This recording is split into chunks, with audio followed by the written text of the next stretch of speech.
श्री ठाकुर जी को प्रणाम समान है। ठाकुर जी को प्रणाम किया लेकिन बरसाना नहीं जा पाए किशोरी जी को प्रणाम करने, तो भी वह समानता है, क्योंकि वे सब व्यूह हैं। जैसे प्रधानमंत्री अपने निवास पर भी मिलेंगे, अपने कार्यालय में भी मिलेंगे, अपनी बैठक में भी मिलेंगे, अपने दफ्तर में भी मिलेंगे। स्थान उनके चार हैं, पर मिलने वाले तो सब जगह प्रधानमंत्री ही हैं। ठीक वैसे ही ठाकुर जी, चाहे आप राधा रानी के दर्शन करो, यमुना जी के दर्शन करो, वृंदावन के दर्शन करो, चाहे प्रत्यक्ष बिहारी जी के दर्शन करो, एक ही बात है। ये उनका व्यूह रूप है। ऐसे ही तीर्थ जो है, ये तीर्थ के प्रधान देवता का व्यूह होता है। कभी अगर बहुत भीड़ होने के कारण महाप्रभु जगन्नाथ जी को आप दर्शन नहीं कर पाओ, आपसे रोज कोई पूछे आज महाप्रभु जगन्नाथ जी के दर्शन किए, भले ही आप मंदिर नहीं गए, फिर भी आपको हां में ही उत्तर देना है, हां किए। क्यों? क्योंकि ये जो साक्षात पूरा तीर्थ जगन्नाथपुरी है, ये भगवान का व्यूह रूप ही है। अगर इस रूप में और महाप्रभु जगन्नाथ जी के रूप में आप भेद मानते हैं, तो भी आपको भेदापराध लगेगा। अभी हम सुबह उठ करके स्नान ध्यान करके संध्या वंदन करके कथा करने आ गए, श्री मंदिर नहीं गया, लेकिन आप मुझसे पूछो कि आप आज जगन्नाथपुरी दर्शन करने गए महाप्रभु जी का, तो मुझे हां में ही उत्तर देना होगा, हां मैं गया। मैं ना नहीं बोल सकता। क्यों? मैंने समुद्र नारायण को देखा, मैंने जगन्नाथ तीर्थ को देखा और इस तीर्थ के सचल संतों को देखा। मैं कैसे कह सकता हूं कि मैंने जगन्नाथ जी दर्शन नहीं किए? ये जगन्नाथ ही तो हैं।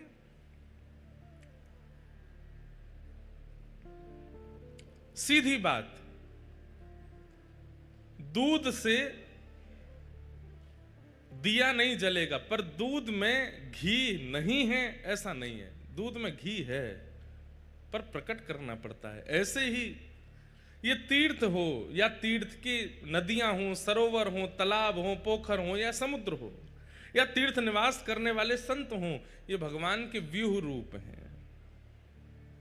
इनका दर्शन और जगन्नाथ जी का दर्शन, उसमें कोई भेद नहीं। और एक बात बताएं हम, आप जिस दिन इस प्रकार से तीर्थ में रहने लग गए, उस दिन आपको केवल महाप्रभु जी का दर्शन करने श्री मंदिर नहीं जाना पड़ेगा। आप जहां हो महाप्रभु जी वहीं प्रकट हो जाएंगे, क्योंकि आप पूरे तीर्थ को ही भगवान का व्यूह मानते हो।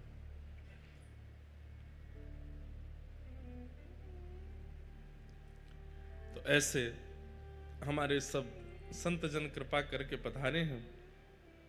श्री राधा वल्लभ मठ के पूज्य महंत श्री रामकृष्ण दास जी महाराज कृपा करके आज कथा में पधारे हैं। महाराज जी को बारंबार प्रणाम।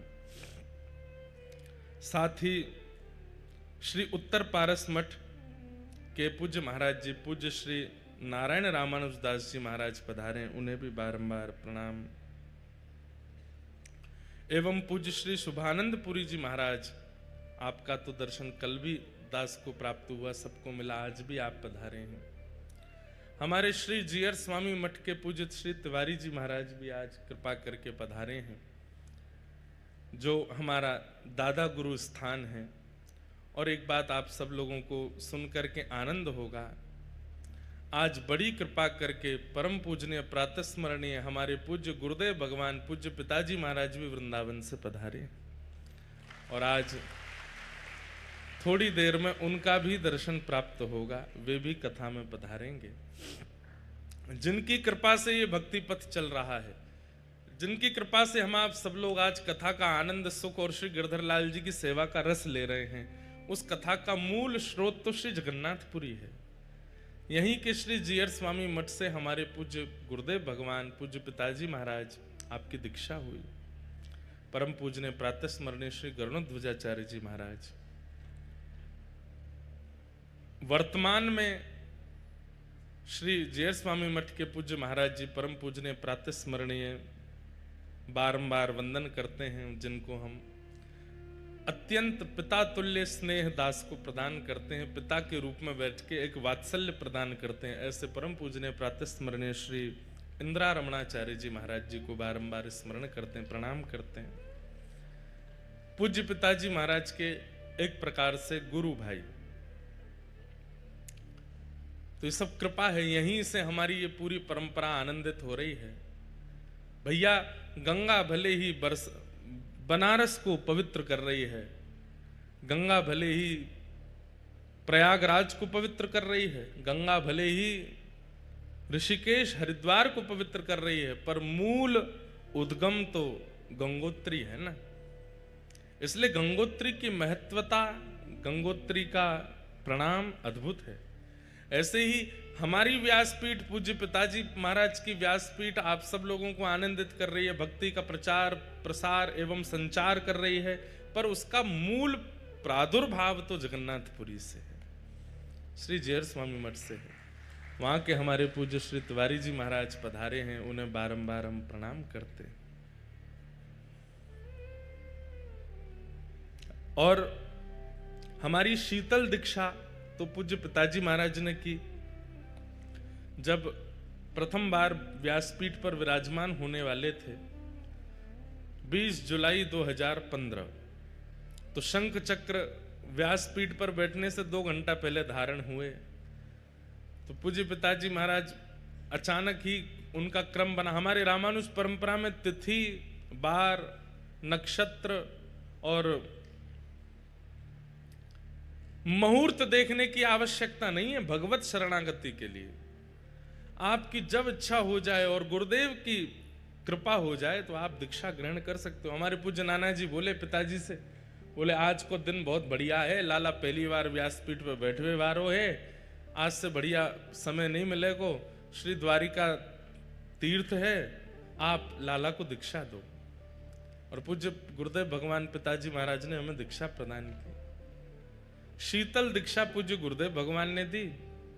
और इस बार आप सब लोगों के मध्य गुरु दीक्षा का क्रम करने से पूर्व तप्त दीक्षा, तप्त शंख चक्र हमें हमारी मूल गादी श्री तोताद्री मठ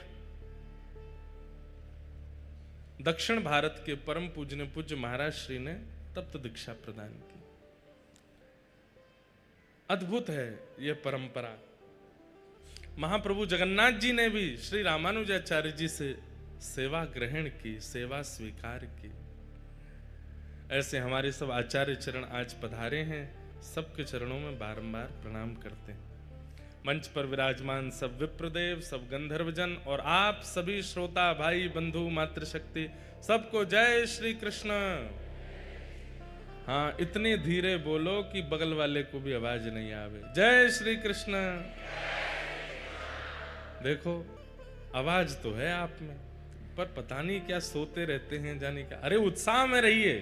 जय श्री कृष्ण, जय सिया राम, जय श्रीमन नारायण, जय जगन्नाथ। महाप्रभु जगन्नाथ जी बड़ी कृपा कर रहे हैं। कल एकादशी थी और कल श्री सुदर्शन भगवान जी की सन्निधि में महादीप का दर्शन हुआ। रात्रि यहां से कथा पूरी करके गए। श्री सुदर्शन जी महाराज के नीचे महादीप दर्शन हुआ।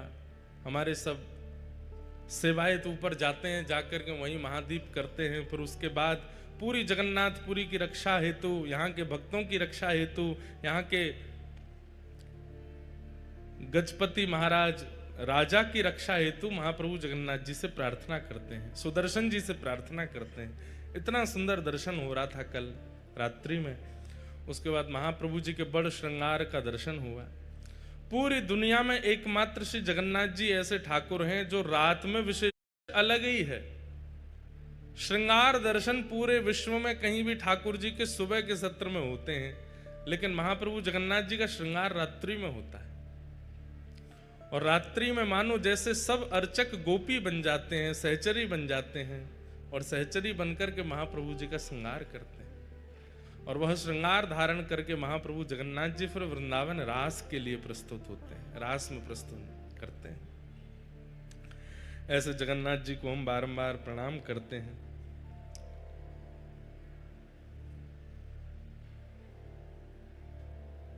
आज कथा का द्वितीय दिवस है। भाव तो अनेक हैं, सब भावों को बीच बीच में लेते रहेंगे और महाप्रभु जगन्नाथ जी की मधुर कथा सुनते रहेंगे। सुबह गिरधर लाल जी के दर्शन संभवतः सबको हो ही गए होंगे। 8:30 पौने 9 बजे गिरधर लाल जी यहीं विराज रहे हैं इसी होटल में। अब होटल तो नहीं बोलेंगे, इसको हम वृंदावन बोल देते हैं। इसी वृंदावन में विराज रहे हैं, कथा हो रही है, इतने सारे वैष्णव विराज रहे हैं। ये होटल रिजॉर्ट तो पहले था, सामान्य तीर्थ पहले स्थान ही था, ठाकुर जी के विराजमान होते तीर्थ हो जाता है। तो ऐसे गिरधर लाल जी विराज गए, कथा भागवत जी विराज गई, अब तो ये होटल थोड़ी है, अब तो ये साक्षात वृंदावन है। जब जगन्नाथ भगवान का दर्शन करने के लिए जाओ तो यही भावना रखना, कहां जा रहे हैं? बोले द्वारिकापुरी जा रहे हैं। यहां व्यवहार में भी ऐसा ही करो, द्वारिकापुरी जा रहे हैं। और जब लौट करके वापस अपने अपने कक्ष में आओ तो कहां? बोला वृंदावन जा रहे हैं, वृंदावन में रहेंगे। प्यारे गिरधर लाल जी के दर्शन आप सबको हो ही जाते हैं। सुबह 8:30 से पौने 9 के बीच में श्रृंगार आरती। संध्या में आज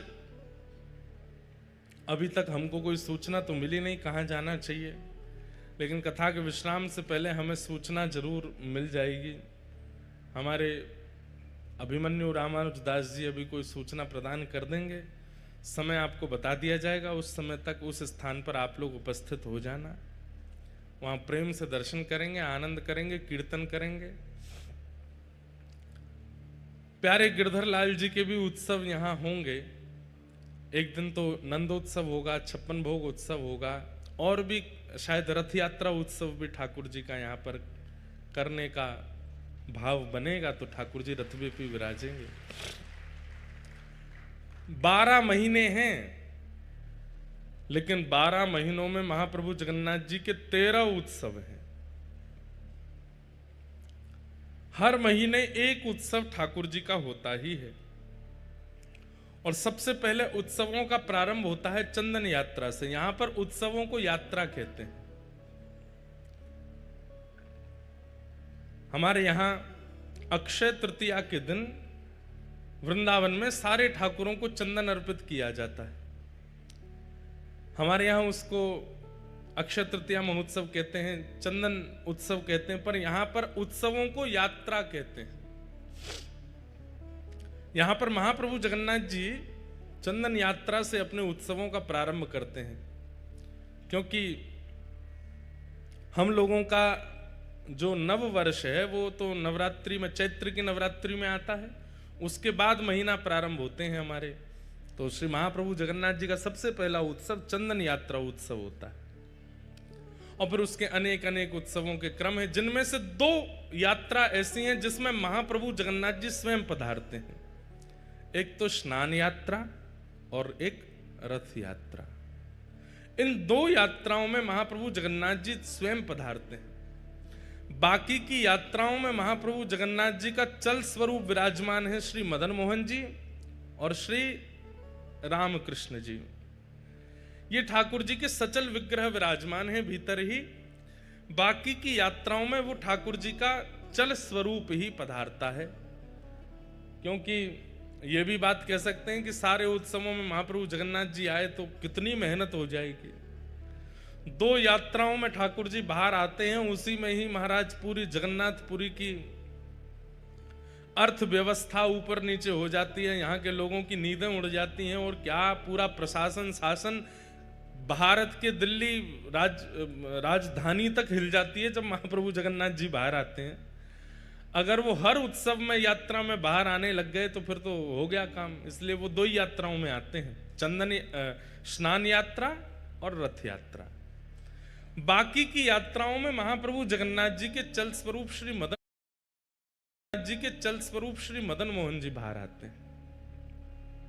और फिर वो यात्रा, उसमें झूला यात्रा होती है, नौका विहार यात्रा होती है, चंदन यात्रा होती है, अनेक अनेक यात्राएं होती हैं। उत्सव प्रिय हैं श्री जगन्नाथ जी। ऐसी यात्राएं यहां पर होती हैं। और आपको बताएं, श्रीनाथ जी का और जगन्नाथ जी का अंतरंग संबंध है। वैसे तो ये एक ही हैं, श्री राधा रमण जो हैं वही जगन्नाथ हैं, जो बिहारी जी हैं वही जगन्नाथ हैं, जो श्रीनाथ जी हैं वही जगन्नाथ हैं, जो द्वारिकाधीश हैं वही जगन्नाथ हैं। अलग अलग ठाकुर जी के आनंद रूप हैं, आनंद सार है। श्री गौड़िया वैष्णव परंपरा में श्री चैतन्य महाप्रभु के पूज्य गुरुदेव आचार्य चरण हुए श्री ईश्वरपुरी जी महाराज, और श्री ईश्वरपुरी जी महाराज के पूज्य गुरुदेव हुए श्री माधवेंद्रपुरी जी महाराज। वे माधवेंद्रपुरी जी महाराज हमारे व्रजमंडल में विराजते थे, और उन्हीं माधवेंद्रपुरी महाराज को श्रीनाथ जी ने दर्शन दिए थे गोवर्धन में।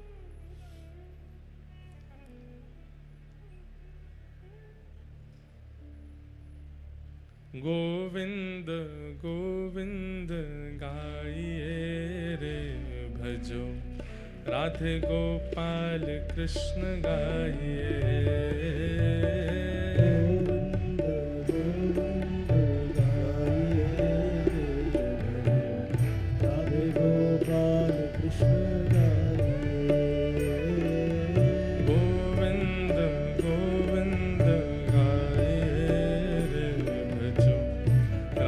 गोपाल कृष्ण गाइए। गोविंद गोविंद गाइए, राधे गोपाल कृष्ण गाइए। हे पुरी जगन्नाथ कृष्ण गाइए रे भजो, राधे गोपाल कृष्ण गाइए रे। कृष्ण गाइए रे भजो, राधे गोपाल कृष्ण गाइए। पुरी जगन्नाथ कृष्ण गाइए रे भजो, राधे गोपाल कृष्ण गाइए रे। पुरी जगन्नाथ कृष्ण गाइए रे भजो, राधे गोपाल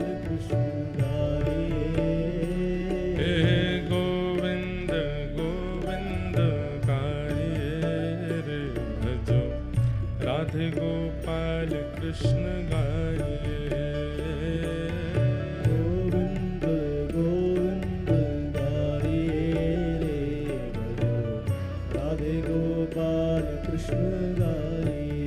गाइए गोविंद गोविंद गाइए रे भजो, राधे गोपाल कृष्ण गाइए।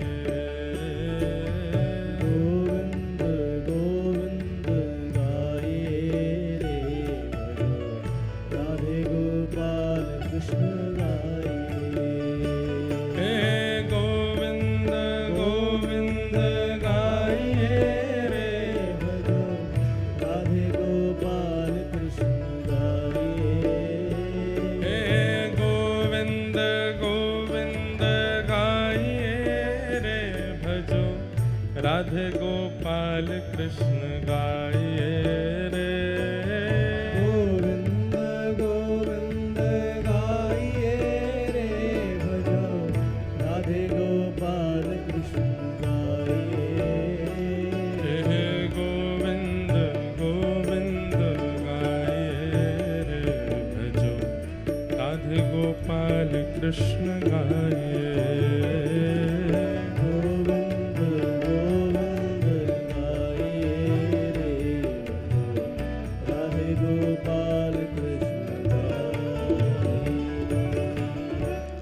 श्री जगन्नाथ महाप्रभु की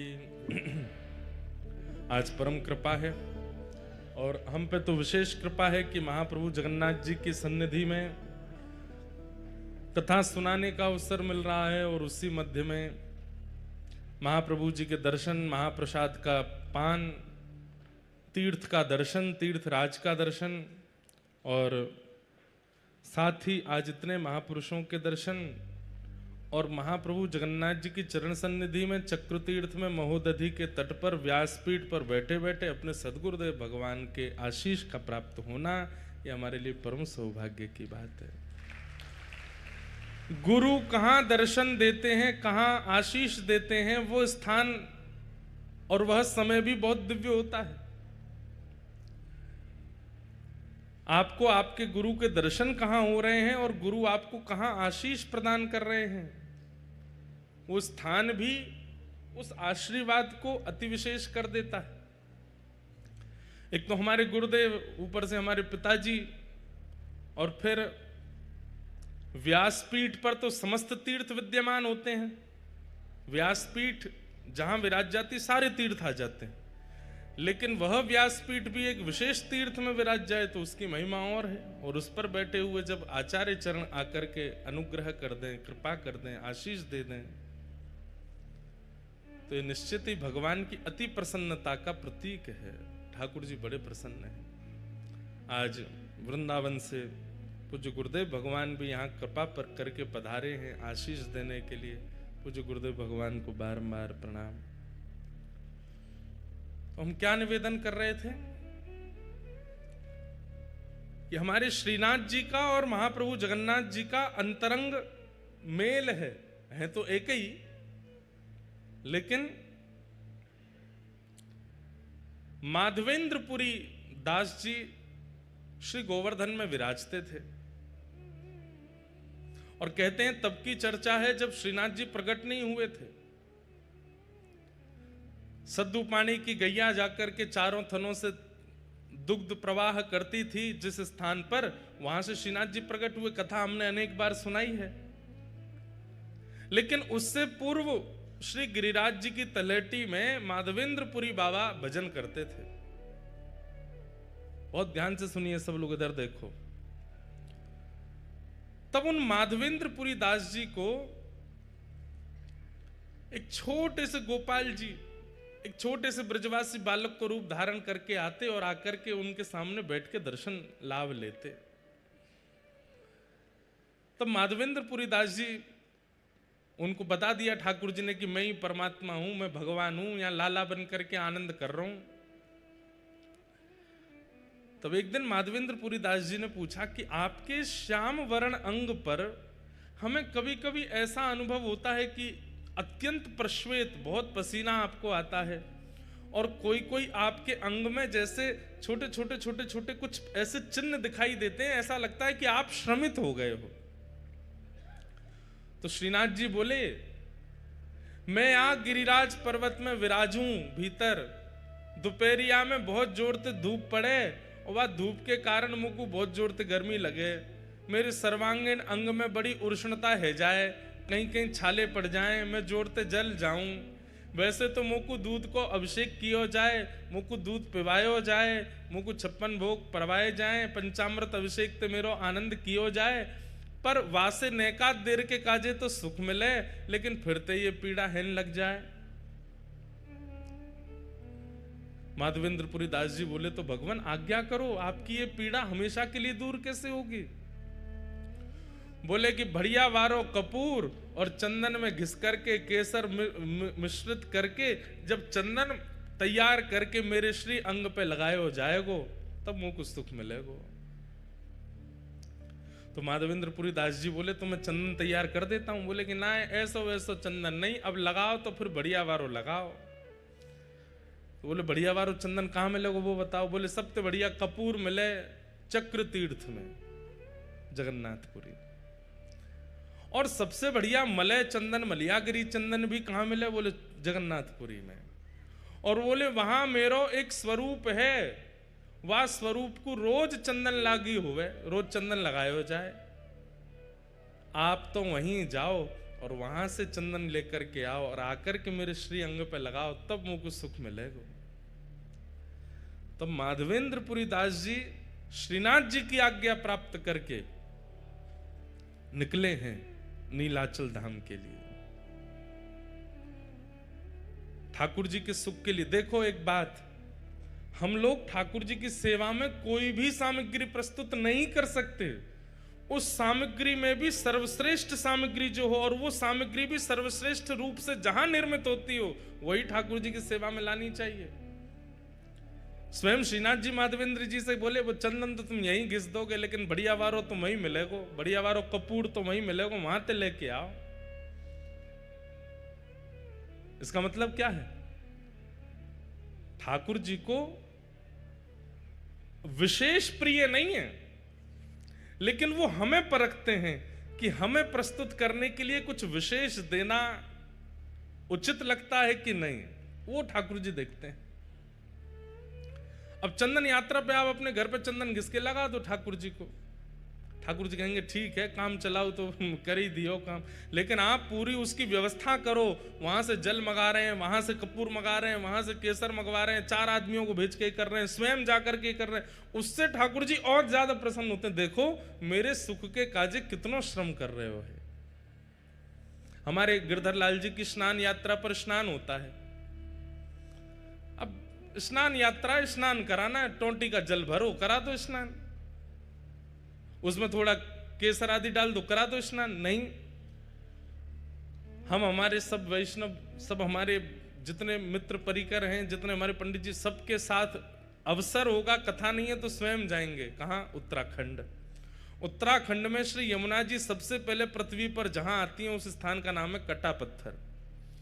कटा पत्थर में जाएंगे उत्तराखंड में, वहां से स्नान करके विधि पूर्वक प्रत्येक कलश का पूजन करेंगे। कलश का पूजन करके फिर वहां से शुद्ध यमुना जी का जल, क्रिस्टल वाटर, बिल्कुल दिख जाए नीचे तक महाराज, वहां से यमुना जी लाएंगे।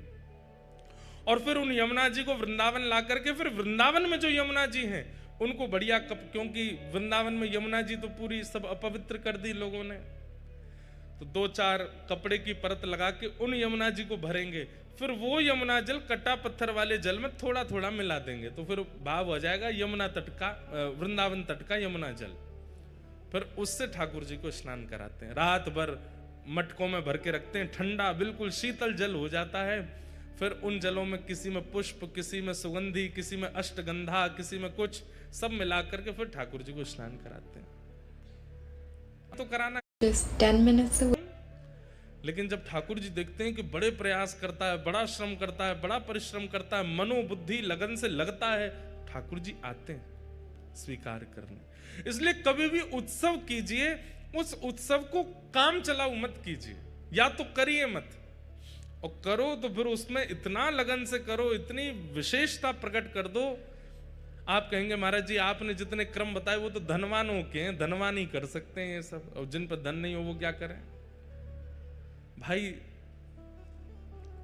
कर्मा भाई कोई धनवान तो नहीं है, हमारे सद्दू पाणे कोई धनवान तो नहीं है, धन्ना जाट धनवान तो नहीं है, पर वो धनवान ना होते हुए भी ऐसी क्रिया प्रस्तुत करते हैं कि वह क्रिया में धनवान से भी ज्यादा लगन का दर्शन होता है, और ठाकुर जी आते हैं स्वीकार करने। धन्ना जाट की कथा में हम लोग सुनते हैं कि उनको सामान्य पत्थर शालिग्राम भगवान के रूप में एक संत दे गए, तो धन्ना जी रोज अपनी मां से कहते, मैया मुझे चंदन दिलवा दो, मुझे रोली दिलवा दो, मुझे इत्र दिलवा दो, ठाकुर जी की सेवा करनी है। मां मना करती, नहीं दिलवाती।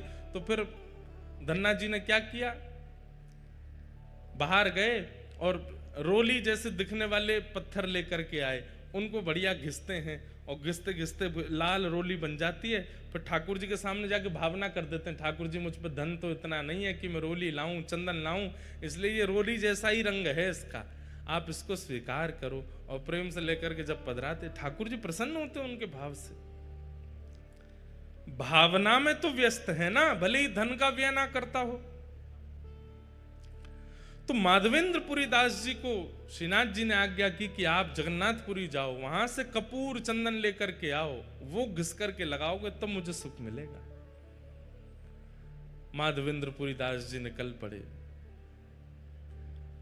चलते चलते बालासुर पहुंचे, वहीं पर खीर चोरा गोपीनाथ, इनका पहले नाम केवल गोपीनाथ ही था, खीर चोरा तो माधवेंद्रपुरी दास जी के आने के बाद पड़ गया, पहले इनका नाम केवल। और खीर भी नहीं, उनको बोलते क्षीर चोरा। दूध को क्षीर कहा जाता है, इसलिए भगवान किस में विराजते हैं? क्षीर सागर। तो खीर चोरा तो हम उत्तर भारतीय कहने लग गए हैं, लेकिन वास्तव में वहां पर अधोटे दूध का भोग लगता है ठाकुर जी को, और उसमें थोड़ी बहुत कुछ सामग्री मिलाई जाती है, इसलिए वो क्षीर चोरा गोपीनाथ। पहले उनका नाम केवल गोपीनाथ ही था, वो क्षीर चोरा। तो और ये गोपीनाथ जी बालासुर में जो विराजमान, जिसको अवसर मिले, समय मिले, 3-4 घंटे का रास्ता होगा शायद यहां से, हुआ ना वहां दर्शन करे आना। हमने आज तक दर्शन नहीं किए, पर हमने क्षीर चोरा गोपीनाथ जी कथा खूब सुनाई है, चित्र में दर्शन किए हैं, वहां का प्रसाद भी पाया है, पर दर्शन का अवसर अभी तक नहीं मिला।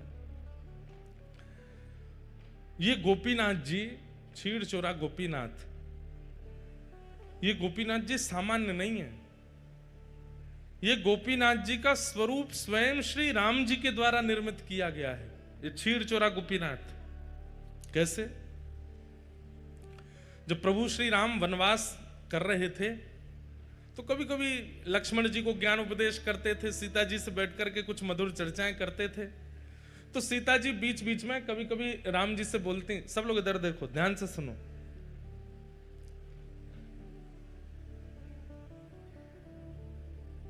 राम जी से कहती, हमने सुना है कि आप द्वापर में कृष्ण रूप धारण करोगे। तो राम जी कहते हैं, हाँ कृष्ण रूप तो धारण करेंगे, और हमने ये भी सुना है कि आपके समस्त अवतारों में अत्यधिक सुंदर अवतार आपका जो होगा वो कृष्णावतार होगा, जिसके रूप को देख करके असंख्य गोपियां, असंख्य ब्रजवासी गण जहां से भी आप गुजरेंगे सब आप पर न्योछावर हो जाएंगे, ऐसा आपका रूप होगा, मैंने सुना है। तो राम जी बोले, अब ये तो प्रभु जाने, राम जी भी कोई कम सुंदर थोड़े ही है। वर्णन आता है कि राम जी जब वनवास करते हैं, तो वनवास करते समय वहां के संत जन, वहां के निवासी जन, उनके पास राम जी सामग्री लेने के लिए जाते हैं। वैसे तो सामग्री सब प्रस्तुत राम जी के पास हो जाती है, लेकिन कभी कभी सामग्री प्रस्तुत नहीं होती, तो राम जी जाते हैं और जाकर के कहते हैं कि हमें प्रसाद सिद्ध करना है, आदि हमें ये सामग्री दे दो। तो सूखी सामग्री, पक्की सामग्री, जो भी सामग्री देते हैं। अब उस काल में कोई बड़े बड़े व्यापारी तो होते नहीं थे, सब लोग सामग्री व्यय करते थे, उसका जो धन मिलता था उससे घर चलता था। अब राम जी जब, वो तो वनवासी हैं, उन पर धन तो होता नहीं था, तो सब सामग्री लेते थे। तो सामग्री लेने वाले, अब देने वाले को क्या दें? राम जी के पास कोई मुद्राएं तो है नहीं, तो कहते हैं कि राम जी प्रेम से मुस्कुरा जाते हैं, और जैसे ही राम जी प्रसन्न मुद्रा में मुस्कुराते हैं, तो जो सामग्री देने वाले होते हैं वो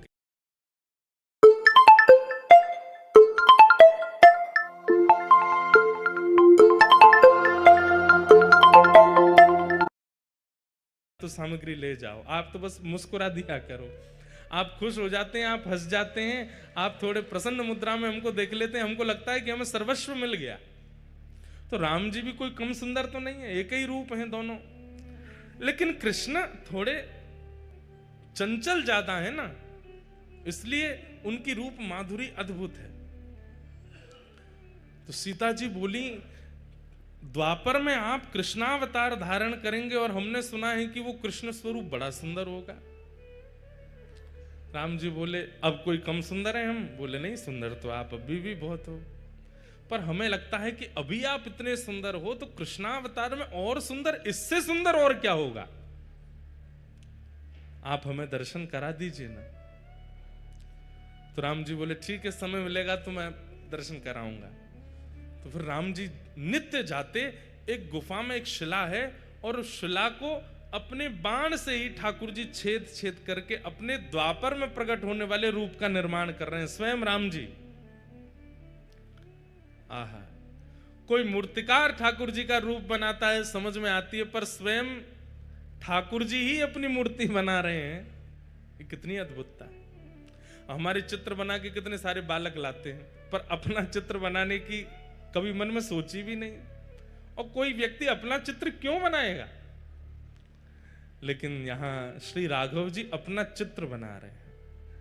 ऐसे नेत्र हैं, ऐसे कान हैं, ऐसी नासिका है, ऐसे अधर हैं, जैसे हैं बिल्कुल वैसे बना रहे हैं, ऐसी ठोड़ी है, और बड़ी लगन के साथ अपने सर्वांगीण रूप को निर्माण कर रहे हैं, जो अभी प्रकट हुआ ही नहीं है, द्वापर में होगा, उस रूप को त्रेता में प्रकट कर रहे हैं राघव जी। किस लिए? सीता जी को दर्शन कराना है। और नित्य शाम तक निर्माण करते और फिर घास फूस से ढक करके राम जी चले जाते। सीता जी प्रश्न करके खुद ही भूल गई कि उन्होंने दर्शन की अभिलाषा की है, और वो ये सोचने लगी कि राम जी दोपहर में गायब होते हैं, रात्रि में आते हैं, जाते कहां हैं, और ये पूरा दिन करते क्या हैं। एक दिन सीता जी के मन में आई कि मैं चुप के देखूंगी ये कहां जाते हैं। पीछे पीछे जाकर के देखा तो एक विशेष गुफा में जाते हैं और शाम तक वहीं रहते हैं, फिर आते हैं। तो जैसे एक दिन राम जी सुबह स्नान ध्यान और अपने संध्या वंदन के लिए नदी तट पर गए तो सीता जी पहुंच गई उस गुफा में। बोले देखूं तो सही क्या है। भीतर जाके देखा तो कुछ नहीं दिखा, एक तरफ घास फूस रखी थी। सीता जी सब जगह खोज खोज के देखी तो घास जैसे ही हटाई, आहा, श्री गोपीनाथ जी ऐसे विराज रहे थे, त्रिभंग लली श्याम सुंदर। राम जी तो सदैव ऐसे रहते हैं, सीधे खड़े रहते हैं, एक हाथ में धनुष, एक हाथ में बाण, और एक हाथ में धनुष, दूसरे हाथ से आशीष, यही मुद्रा रहती है राम जी की। लेकिन आज वही राघव जी जिनको सदा ऐसे देखा है, आज वही राम जी मानो ऐसे दोनों भुजा करके और वंशी धारण करके, और बिल्कुल कमर भी टेढ़ी है, मुख भी टेढ़ा है, पाम भी ऐसे, रूप देख करके सीता जी तो मोहित हो गए। बार बार मन में इच्छा होने लगी कि आलिंगन कर लूं मैं इनका, इतने सुंदर। मन में ऐसी भावना आने लगी कि ये यहां पर घास फूस में ढके बैठे हैं, इन्होंने पता नहीं भोजन भी किया होगा कि नहीं, इन्होंने जल भी पान किया होगा कि नहीं। सीता जी तुरंत दौड़ करके गई, पत्तों के दोना बनाए और उन दोनों में कुछ फल अमनिया करके, एक पात्र में जल लेकर के, कुछ पुष्पों के हार बना करके और सुंदर सब सामग्री लेकर के आई। आकर के श्री गोपीनाथ जी को तिलक किया, सुंदर पत्रावली का श्रृंगार कर दिया, गले में माला पहना दी, सर्वांगीण अंग में चंदन अर्पित करने के बाद में भोग पधरा दिया, और भोग पधराने के बाद में आरती कर दी। इतने में समय हो गया राम जी के आने का। राम जी जैसे ही आए, आकर के देखा कि यहां तो सीता जी नाच रही हैं मगन होकर के गोपीनाथ जी के आगे। राम जी बोले, देवी ये आपने क्या कर दिया? अरे ये देखो कितने सुंदर हैं, हमें तो आपने सारे तीर्थों में सब स्थान देवताओं के दर्शन कराए, इन देवता का दर्शन क्यों नहीं कराया हमको? ये बेचारे घास फूस में ढके रखे थे, हमने इनका भोग लगा दिया, माला पहना दी, चंदन पधरा दिया। राम जी बोले, देवी ये कोई स्थान देवता नहीं थे, तो आपने हमसे जिज्ञासा की थी कि द्वापर के रूप का दर्शन कराओ, तो मैं अपने हाथ से ही अपना रूप बना रहा था, ये मेरे द्वापर का स्वरूप है। सीता जी बोली, ये आपके द्वापर का स्वरूप है? बोले जी यही श्री कृष्ण है। सीता जी तो भाव विह्वल हो गए, बोले कि आप वचन दीजिए। बोले क्या? आप अकेले नहीं आएंगे द्वापर में, द्वापर में एक रूप से तो मैं लक्ष्मी ही आपकी परांबा जगदम्बा रुक्मणी बनकर के आऊंगी, पर इस रूप का आस्वादन करने के लिए आपको मुझे पूर्व में भी बुलाना पड़ेगा। उसमें मैं केवल आपको देखूंगी, आपका प्रेम स्वीकार करना, न जलपान करना, न शयन करना, केवल आपको देखना। तब राम जी बोले, ठीक है, आप ही साक्षात किशोरी जी के रूप में प्रकट हो जाना, श्री राधा रानी बनकर के आ जाना और मेरे रूप लावण्य का खूब सुख लेना। लेकिन देवी तुमने इनका तिलक क्यों कर दिया, इनको माला क्यों पहना दी, इनको? बोले क्यों? अभी ये पूरे बने नहीं है, अभी मुझे और निर्माण करना है, अभी ये पूर्ण रूप से सिद्ध नहीं हुए, अभी थोड़ी बहुत। तो सीता जी बोली ये इतने सुंदर हमारे प्राण हरण कर रहे हैं, इससे भी अधिक आपको इनको बनाना है तो इनको अधूरा ही रहने दो, फिर तो हम इससे अधिक जो विशेष रूप है वो तो द्वापर में ही देखूंगी मैं, क्योंकि इनको देख करके जब मेरा मन इतना आनंदित हो रहा है तो फिर पूर्ण रूप कैसा होगा।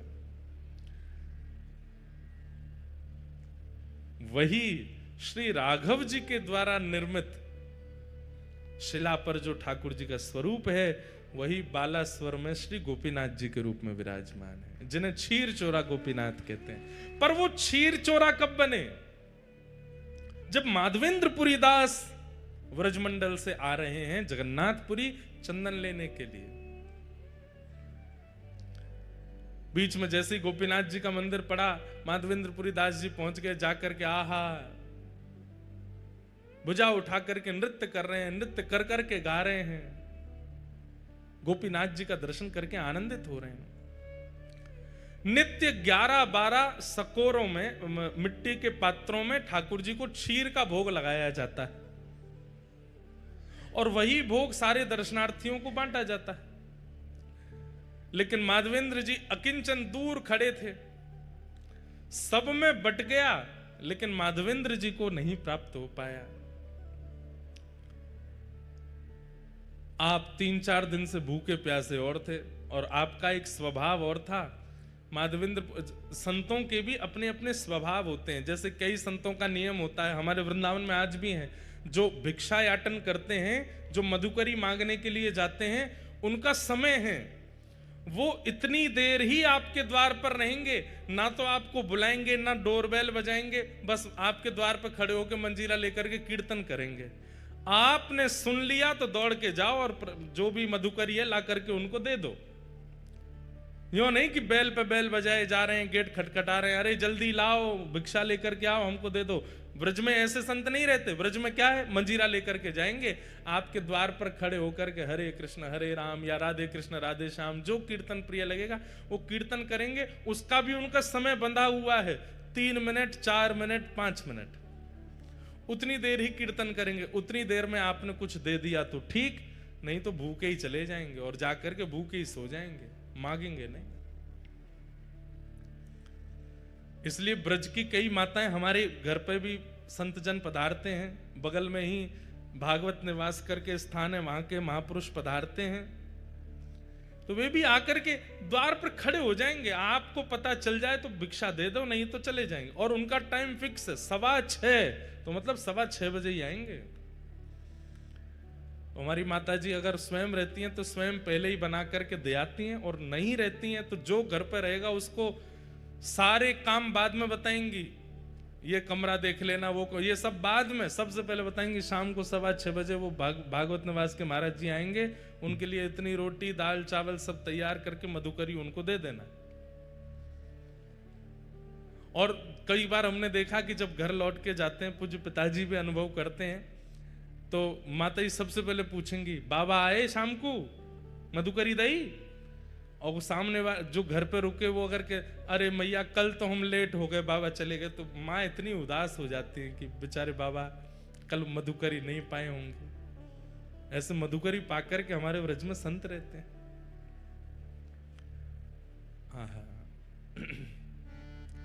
श्री माधवेंद्रपुरी दास जी, उनका नियम है कि वो अयाचक हैं।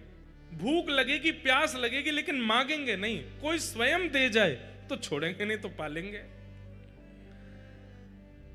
और वही माधवेंद्रपुरी दास जी भूखे तो थे लेकिन गोपीनाथ जी का दर्शन करके नृत्य कर रहे थे। पुजारी जी सबको बांट रहे थे, लेकिन माधवेंद्रपुरी दास जी पीछे खड़े, तब तक पहुंचे तो सारा भोग बट गया, उनको नहीं मिला। प्रणाम करके दंडवत करके नृत्य करते हुए दूर बाहर जाकर के एक वृक्ष के नीचे माधवेंद्रपुरी दास जी बैठ गए। बंधुओं, हम लोगों से अपराध गलती हो जाती है, पर ठाकुर जी शब्द याद रखते हैं। अर्धरात्रि में ही श्री गोपीनाथ जी ने दर्शन दिए, किसको? पुजारी जी को। और पुजारी जी के स्वप्न में जाकर के बोले सुनो, बोले हाँ, आज इतने सारे रसिक जन दर्शन करने के लिए आए, सबको तुमने हमारी क्षीर प्रसादी बांट दी, पर पीछे एक ब्रजमंडल के माधवेंद्रपुरी दास जी खड़े थे, उनको तुमने कुछ नहीं दिया। पुजारी जी बोले जय जय, अपराध हो गया, हमसे गलती हो गई, हमको याद नहीं रहा। अब तो कल क्षीर बनेगी, रात्रि में भोग लगेगा तब दे दूंगा। अरे बावड़े, वो 5 दिन के भूखे हैं और कल और उनको भूखा रखोगे और रात्रि में जाके क्षीर को भोग दोगे, इतनी प्रतीक्षा वो कैसे करेंगे? तो प्रभु आप ही बताओ क्या करें फिर। दोपहर में राजभोग का प्रसाद दे देंगे, मंगला भोग का बोले वो सब नहीं, जो हमारे क्षीर भोग प्रसाद में सुख है वो राजभोग और मंगला में नहीं है, वही देना था उनको। पुजारी जी कान पकड़ने लगे, बोले आज तो अपराध हो गया, क्षमा करो। ठाकुर जी बोले नहीं, अभी उठो, स्नान करो, मंदिर खोलो और भीतर जाओ, वहां से क्षीर भोग लाओ। बोले क्षीर भोग तो सबरो बट गयो, कुछ बचा ही नहीं है, कहां से लाऊं? बोले मंदिर में आके देखो तो सही, एक पात्र रखा है। स्नान ध्यान करके मंदिर में जा करके देखा तो महाराज वहां पे कोई पात्र दिखा नहीं। पुनः नेत्र बंद करके ठाकुर जी से कहे कहां है पात्र, आज्ञा तो करो। बोले हमको पता था कि तुम सब में बांट दोगे, माधवेंद्र जी को छोड़ दोगे, इसलिए हमने पहले ही एक सकोरा उठा के अपनी जेब में रख लिया है, हमारी जेब टटोलो। जैसे ही पुजारी जी ने ठाकुर जी की जेब देखी तो एक जेब में सकोरा धरा था खीर का। निकालते ही पुजारी जी के नेत्र सचल हो गए। बोले आप गोपीनाथ नहीं हो, आप चित चोरा गोपीनाथ नहीं हो, आप माखन चोरा गोपीनाथ नहीं हो, आप तो क्षीर चोरा गोपीनाथ हो। अपने भक्त को देने के लिए चोरी करते हो। ठाकुर जी बोले अब विलंब नहीं करो, मेरा पेट मेरे सामने भोग पधराने से नहीं भरता है। मेरे सामने पधराई हुई वस्तु जब मेरे भक्तों को पवाई जाती है तब मुझे शांति मिलती है, तब मुझे आनंद मिलता है। जब तक माधवेंद्र जी को प्रसाद नहीं मिलेगा मुझे नींद नहीं आएगी। जल्दी जाओ पवा दो। पुजारी जी दौड़े गए। रात्रि के 2-3 बजे होंगे, तब घड़ी तो नहीं थी पर अर्धरात्रि हो रही थी और माधवेंद्र जी नेत्रों से अश्रु प्रवाह एक वृक्ष के नीचे बैठे। पुजारी जी दौड़ करके गए और जाकर के कहा माधवेंद्रपुरी दास आप ही हैं क्या? माधवेंद्र जी बोले आपको हमारा नाम कैसे पता? बोले भैया किसी का परिचय सेठ कराते हैं, किसी का परिचय नगरवासी कराते हैं, पर आपका परिचय तो स्वयं श्री गोपीनाथ जी ने दिया है, स्वयं ठाकुर जी ने आपका नाम बताया है। माधवेंद्र जी बोले वो मेरा नाम जानते हैं? बोले जी उन्होंने ही आपका नाम बताया। और आपको खीर भोग नहीं मिला था आज? बोले नहीं मिल पाया था, आपने सब में बांट दिया, हम तक पहुंच ही नहीं पाए। बोले लो ठाकुर जी ने आपके लिए खीर, और पूरी वृत्तांत बताया कि ठाकुर जी ने अपनी जेब में छुपा करके रखी आपको देने के लिए। आहा माधवेंद्रपुरी दास जी हाँ गोपीनाथ, प्राण गोपीनाथ, जीवन गोपीनाथ कहकर के रोने लगे। खीर भोग पाया। और ये कथा जब प्रातःकाल होते पूरे नगर में प्रसिद्ध हुई, नगर के बाद प्रांत में प्रसिद्ध हुई और पूरे भारत में प्रसिद्धि हो गई और ठाकुर जी का नाम बदल गया खीर चोरा गोपीनाथ। उससे पहले त्रेता से लेकर के द्वापर तक वे केवल गोपीनाथ थे, लेकिन माधवेंद्रपुरी दास जी के आते उनका नाम क्षीर चोरा गोपीनाथ पड़ गया। बोलो क्षीर चोरा गोपीनाथ की। ऐसे प्यारे हैं प्यारे ठाकुर जी। ब्रजवासिन के मधुकरी पाम। जब मधुकरी का भाव बता रहे थे तो ये भाव मन में आ रहा था, तो मन में आया कि शायद जगन्नाथ जी कह रहे हैं कि ये भाव गाओ। वृंदावन में 3 काम प्रधान हैं, आओ मेरे साथ गाओ। किशोरी जी से प्रार्थना करो। राधिका रानी जी, वृषभानु दुलारी जी, राधिका रानी जी, वृषभानु दुलारी जी। ओ राधिका रानी जी, वृषभानु दुलारी जी, राधिका रानी जी, वृषभानु दुलारी जी। ओ सुन लो अरज हमारी हमारी, रहूं ब्रज रज को पासे पासे। भाव से गाओ, करताल बजा के गाओ। हे उपासे रहूं ब्रज रज को पासे उपासे।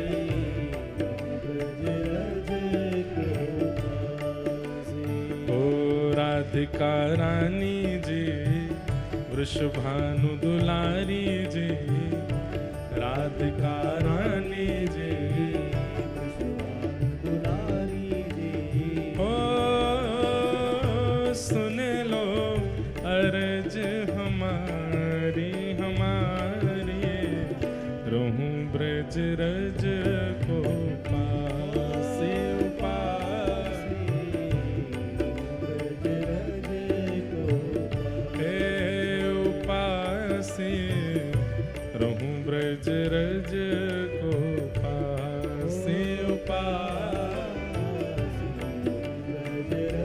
बोलो वृषभानु दुलारी की।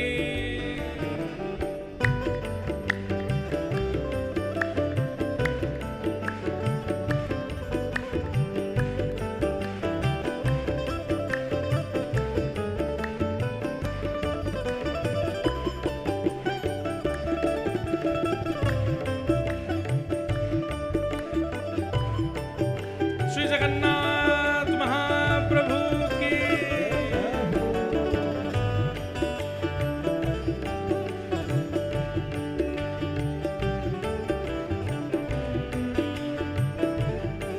हमें ऐसा लगता है ये माधवेंद्रपुरी दास जी पर गोपीनाथ जी ने इतनी कृपा इसलिए की क्योंकि ये 3 क्रम जो इस पद में गाए गए हैं, ये तीनों क्रमों का पालन माधवेंद्रपुरी दास जी ने अनेक वर्षों तक किया। पहला क्रम, मंगला उठ यमुना तट जाऊं, मंगला उठ यमुना तट जाऊं, मंगला उठ यमुना तट जाऊं, मंगला उठ यमुना तट जाऊं, प्यारे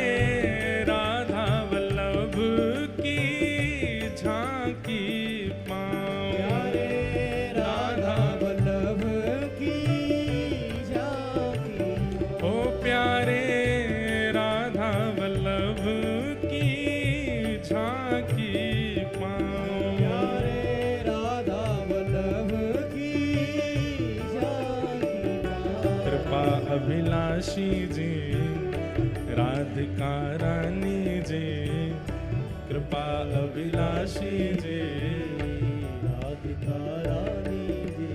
ओ सुन लो अर्ज हमारी हमारी, रहूं ब्रज रज को पासे उपासे,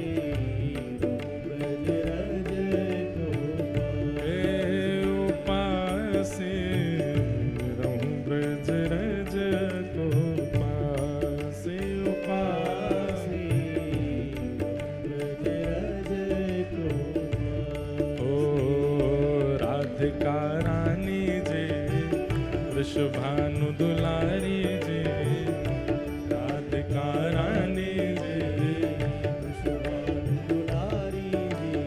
ओ कीरत सुत प्यारी जी, बरसाने वारी जी, कीरत सुत प्यारी जी, बरसाने वारी जी। ओ सुन लो अर्ज हमारी हमारे, रहूं ब्रज रज को पासे, ब्रज रज को पासे, रहूं ब्रज रज को पासे पासे, ब्रज रज को। बोलो वृंदावन बिहारी लाल की।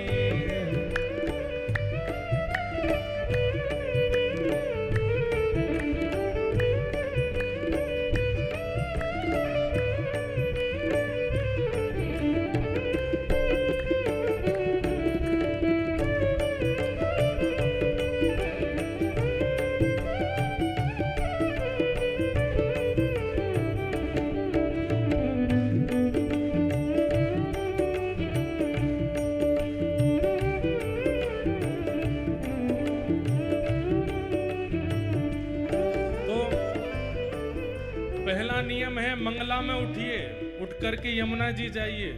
सूर्य उदय होने के बाद व्रज में उठना नहीं है, सूर्य उदय से पहले उठ जाइए, यमुना जी का दर्शन करो, राधा वल्लभ जी के दर्शन करो। दूसरा नियम क्या है?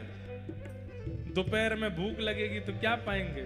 ब्रजवासिन के मधुकर पाऊं, ब्रजवासिन के मधुकर पाऊं, ओ ब्रजवासिन के मधुकर पाऊं, ब्रजवासिन के मधुकर पाऊं, प्यारे संग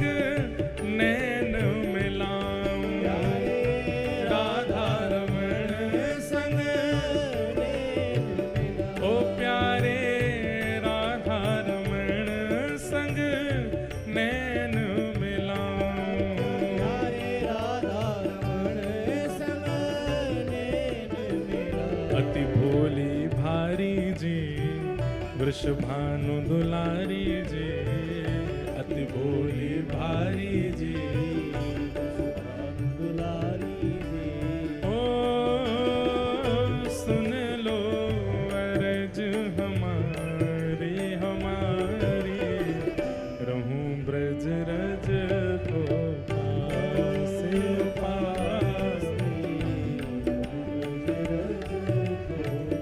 आओ पासे, रहूं ब्रज रज को पासे पासे।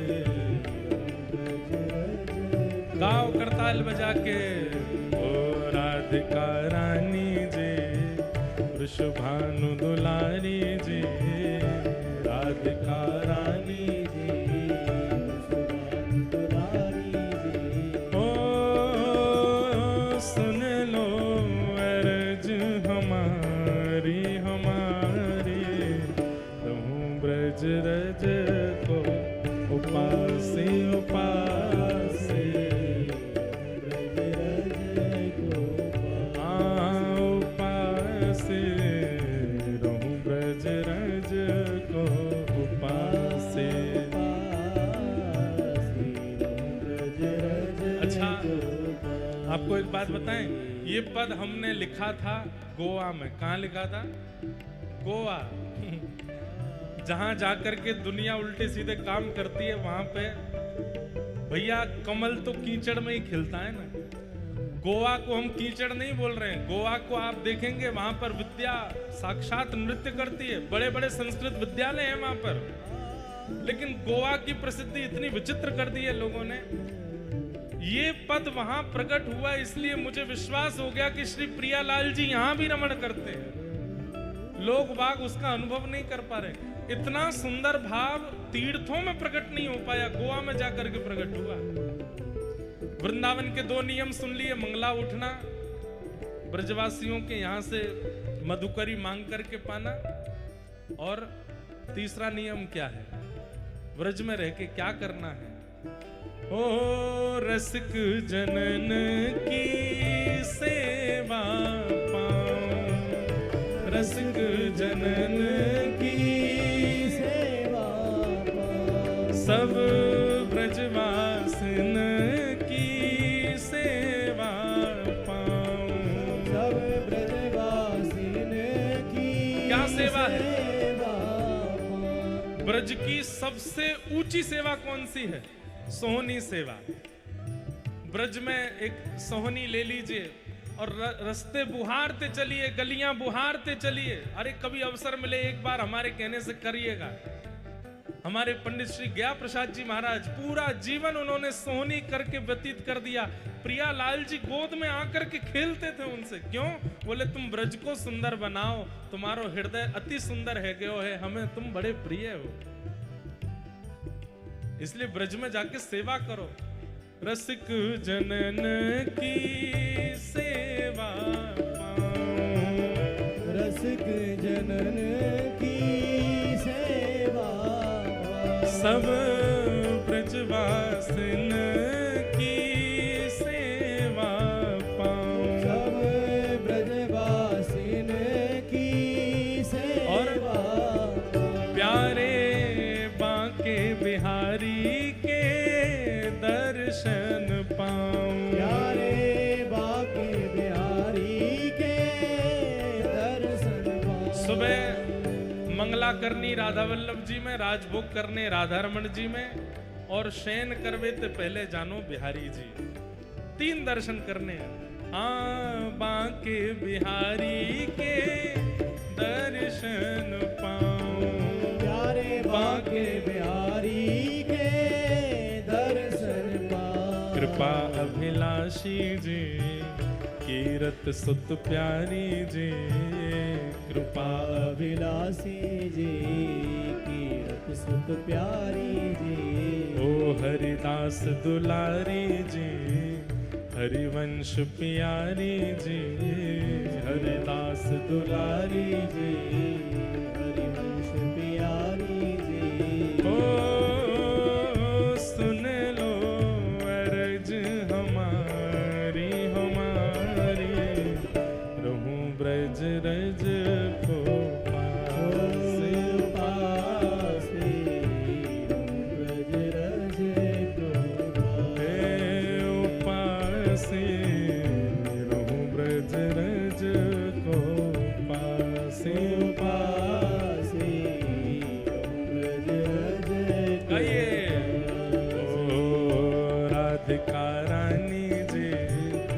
वृषभानु दुलारी जी, राधिका रानी जी, वृषभानु दुलारी जी, अति भोली भारी जी, प्रिय रमण बिहारी जी, अति भोली भारी जी, प्रिय रमण बिहारी जी।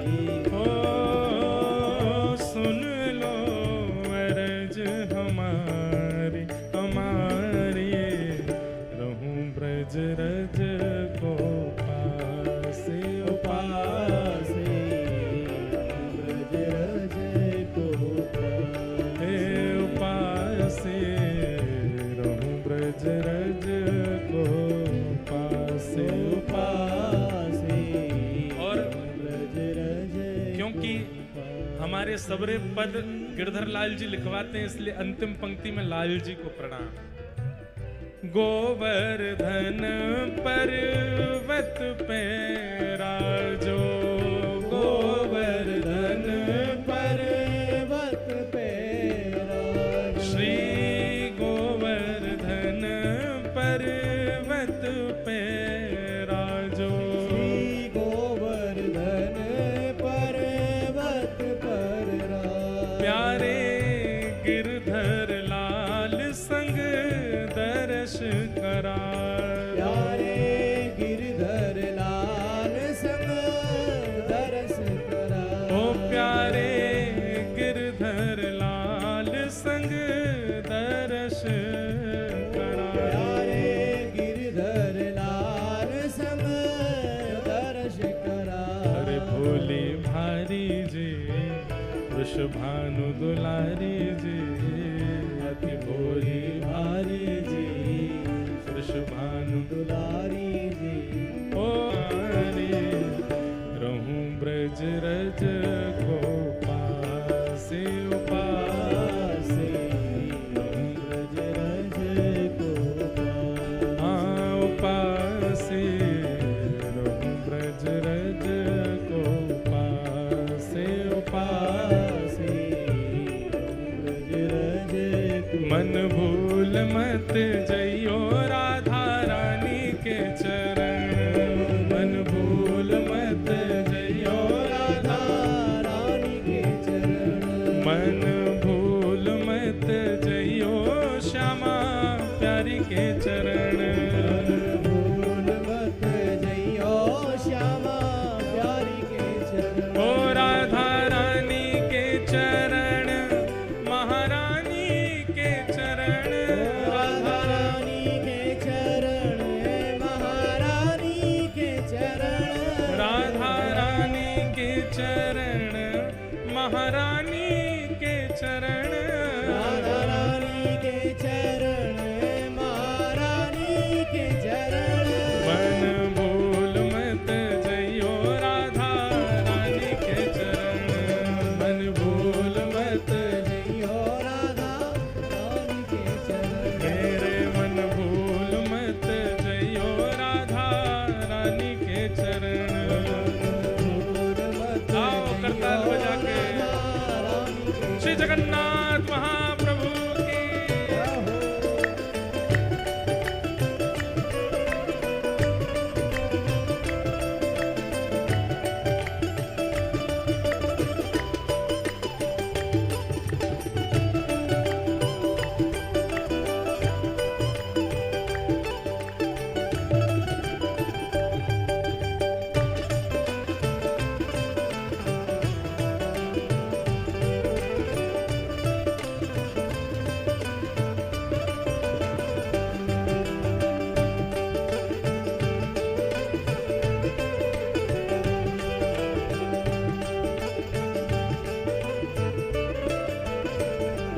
वृषभानु की किशोरी सुन गैया हूते भोरी। वृषभानु की किशोरी सुन गैया हूते भोरी। वृषभानु की किशोरी सुन गैया हूते भोरी। वृषभानु की किशोरी सुन गैया हूते आज भोरी। देखो श्री जगन्नाथ जी कौन है?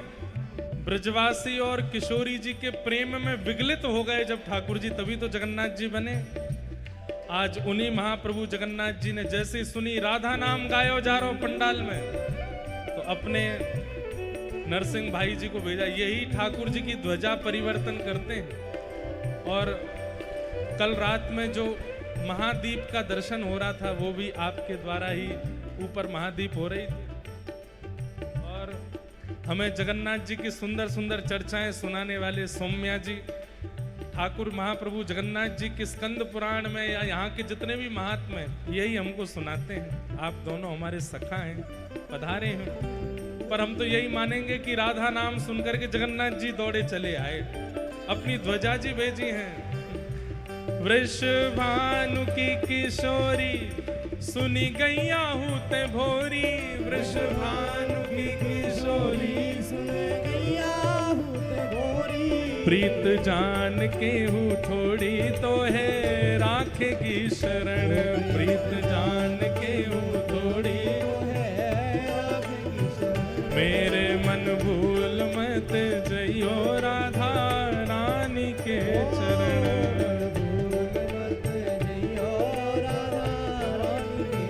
ओ प्यारे ठाकुर की बाकी ठकुरानी के चरण, प्यारे ठाकुर की बाकी ठकुरानी के चरण, प्यारे ठाकुर की बाकी ठकुरानी के चरण, प्यारे ठाकुर की बाकी ठकुरानी के चरण। मेरे मन भूल मत जइयो राधा रानी के चरण, मन भूल मत जइयो राधा रानी के चरण, मन भूल मत जइयो श्यामा प्यारी के चरण। भूल मत जइयो श्यामा प्यारी के चरण। ओ जय राधे राधे, राधे राधे, श्री राधे राधे, राधे राधे, जय राधे राधे, राधे राधे, श्री राधे राधे, राधे राधे, जगन्नाथ प्यारी राधे राधे, वृषभानु दुलारी, राधे राधे, वृंदावन वारी, राधे राधे, बरसाने वारी, राधे राधे, गिरधर की प्यारी, राधे राधे, श्री गिरधर प्यारी, राधे राधे, बरसाने वारी, राधे राधे, कीरत सुत प्यारी, राधे राधे, वृषभानु दुलारी, हरिदास प्यारी, हरिवंश दुलारी, जय राधे राधे, श्री राधे राधे, श्री राधे राधे, श्री राधे राधे, श्री राधे राधे, जय राधे राधे, श्री राधे राधे, जय जय राधे राधे, श्री राधे राधे, जय जय श्री राधे, जय जय श्री राधे, जय जय श्री राधे।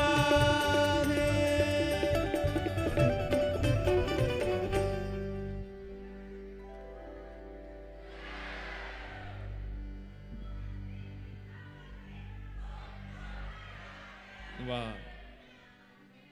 गोवर्धन पर्वत पे राजो, गोवर्धन गोवर्धन पर्वत पर राज, प्यारे गिरधर लाल संग दर्श करा दो, प्यारे गिरधर लाल संग दर्श करा दो। इतनी अर्ज हमारी जी सुनो भोरी भारी जी, इतनी अर्ज हमारी जी सुनो भोरी भारी जी, हो सुन लो अर्ज हमारी हमारी, रहूं ब्रज रज को पासी, पासी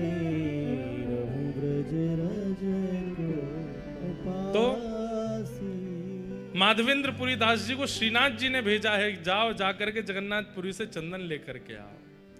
और तभी जब, सुनिए सब लोग ध्यान से इधर देखो, माधवेंद्रपुरी दास जी जब यहां से कपूर चंदन लेकर के गए, घिस करके श्रीनाथ जी को अर्पित करवाया और बोले फिर अकेले श्रीनाथ जी को ही क्यों लगा मैं, तो फिर गोपीनाथ जी वृंदावन में, गोविंद देव जी, मदन मोहन जी, राधा रमन जी, सब जगह वो चंदन वितरण किया।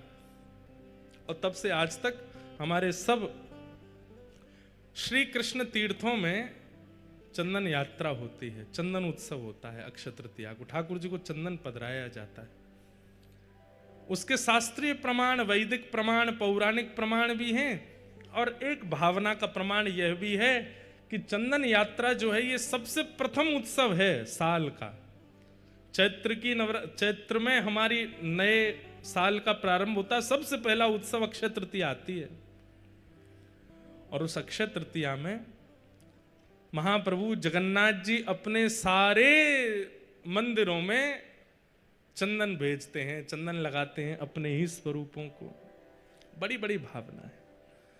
तो इस प्रकार हमारे श्रीनाथ जी और जगन्नाथ जी, वैसे सबरे ठाकुर इंटरकनेक्टेड हैं। अब आपको पता है जगन्नाथ भगवान का प्रादुर्भाव कहां हुआ? श्री जगन्नाथ जी का रूप जो है ये कहां प्रकट हुआ? कहां प्रकट हुआ?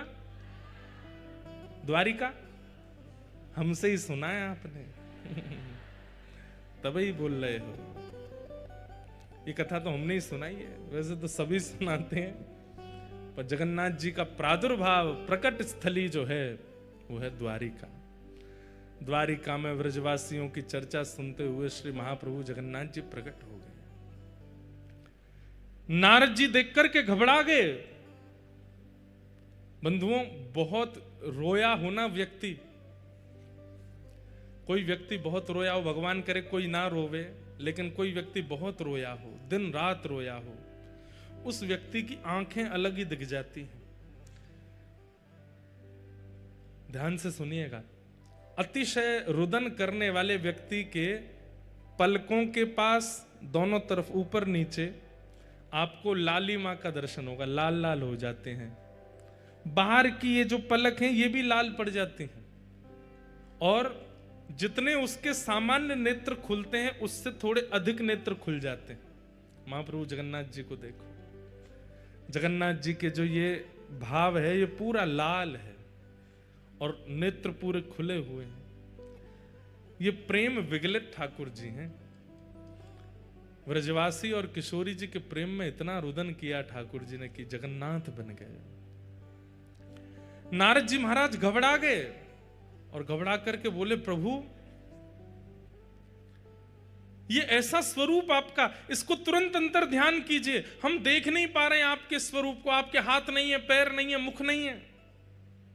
महाप्रभु जगन्नाथ जी बोले, नहीं, अब तो ये स्वरूप प्रतिष्ठित होगा और पूरे विश्व को बताने के लिए कि प्रेम की अवस्था मुझे कितनी प्रिय है, प्रेम मुझे कितना प्रिय है, ये सबको बताने के लिए अब ये स्वरूप प्रतिष्ठित होकर विराजमान होगा। और चारों धामों में, चारों तीर्थों में, कलयुग में सबसे ज्यादा प्रधानता इसी रूप की होगी। कलिकाल में इसी रूप से मैं विराजूंगा, यही मेरा मूल रूप होगा। बोले कहां जाएंगे? बोले इंद्रद्युम्न राजा और गुंडीचा ने मेरी तपस्या की है, उन्होंने कहा है कि आप हमारे यहां आइए, उन्हीं के यहां मैं जाऊंगा। और ठाकुर जी जगन्नाथ रूप धारण करके यहां पधारे।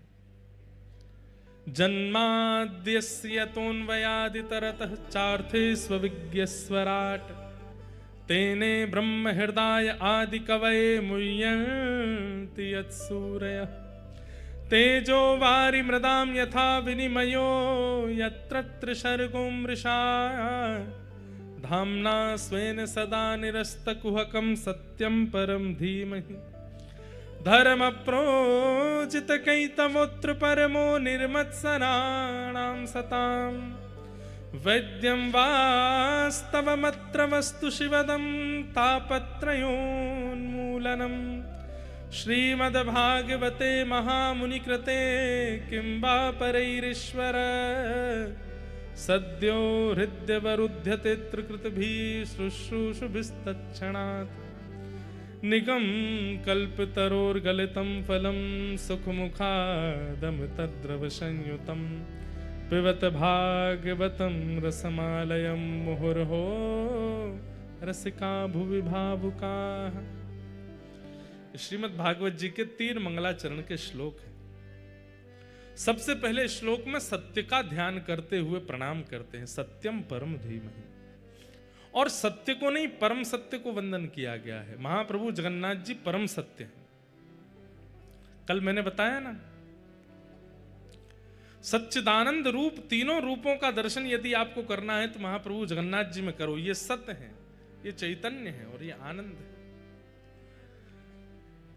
पर यहां जो परम सत्य कहा जा रहा है वो कौन है? वो तो महाप्रभु जगन्नाथ है, परम सत्य है। ऐसे परम सत्य श्री महाप्रभु जगन्नाथ जी को हम प्रणाम करते हैं, वंदन करते हैं। एकमात्र ऐसे ठाकुर हैं, भक्त वत्सल ठाकुर हैं, जो पूरे ब्रह्मांड में एकमात्र ऐसे ठाकुर जी हैं जो स्वयं निकल करके आते हैं और पूरे जनमानस को दर्शन देते हैं, सबको दर्शन देते हैं। कोविड आ गया, पूरी दुनिया की व्यवस्थाएं बदल गई, लेकिन महाप्रभु जगन्नाथ जी का तब भी दर्शन हुआ। बंधुओं, 5 प्रकार के अवतार होते हैं। पहले अवतार, वैसे तो 24 अवतार आदि सब हैं, पर भगवान 5 प्रकार से आते हैं। ठाकुर जी का पहला अवतार है परावतार। परावतार का मतलब होता है सर्वव्यापकता।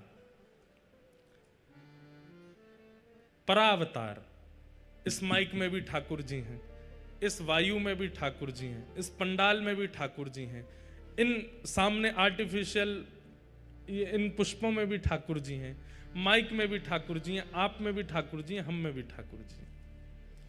एक बात कहें, ये परा अवतार जो है इसको पूरी दुनिया मानती है। चाहे वो ईसाई हो, चाहे वो मुस्लिम हो, चाहे वो कोई भी हो, परा अवतार ठाकुर जी का सब मानते हैं। ईसाई भी मानते हैं, मुस्लिम भी मानते हैं, बौद्ध भी मानते हैं, सब मानते हैं क्या? भगवान सब जगह है। परा अवतार की व्याख्या और कहीं थी ही नहीं, केवल सनातन धर्म में थी कि परा अवतार भगवान सर्वव्यापक है। ईश्वरः सर्वभूतानां हृदयेऽर्जुन तिष्ठति।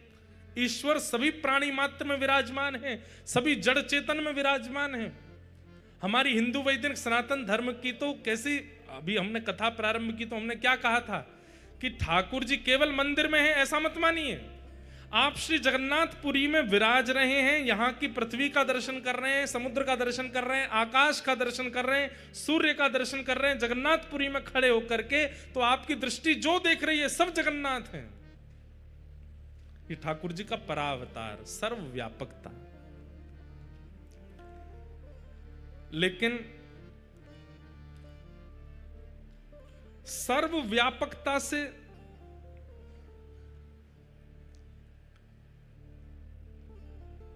कई अविश्वासी जीवों को सुख नहीं मिलता। ठाकुर जी सर्वत्र हैं, हरि व्यापक सर्वत्र समाना, सर्वत्र व्यापकता है उनकी। लेकिन कई लोगों को विश्वास प्रतिष्ठित करने के लिए सर्वव्यापकता कहने मात्र से काम नहीं चलेगा। ये बात मानने की हो सकती है कि ठाकुर जी सर्वव्यापक हैं, लेकिन कई बार हम मानव हैं ना, हम लोगों के चित्त में दोष बहुत जल्दी आ जाते हैं। सर्वव्यापकता ठाकुर जी की है तो फिर किसी को पाप करना ही नहीं चाहिए था। बहुत ध्यान से सुनिएगा, ठाकुर जी सब जगह हैं तो फिर दुनिया में पाप होने ही नहीं चाहिए। सबको ये बात लगनी चाहिए, पता होनी चाहिए ठाकुर जी देख रहे हैं, ठाकुर जी यहाँ भी तो हैं, यहाँ भी तो बैठे, लेकिन फिर भी व्यक्ति पाप क्यों कर देता है? क्योंकि उसके अंदर ये बात पूर्ण रूपेण प्रतिष्ठित नहीं है कि ठाकुर जी सर्वव्यापक हैं। ठाकुर जी का प्रथम अवतार है परावतार। इसलिए ठाकुर जी परावतार से एक और अवतार धारण करते हैं, जिससे लोगों के मन में थोड़ी ये तो भावना आ जाए कि भाई यहां ठाकुर जी तो बैठे ही हैं, यहां मुझे कुछ नहीं करना। और उस अवतार का नाम है विभव अवतार। तो विभव अवतार ठाकुर जी के कौन से हैं?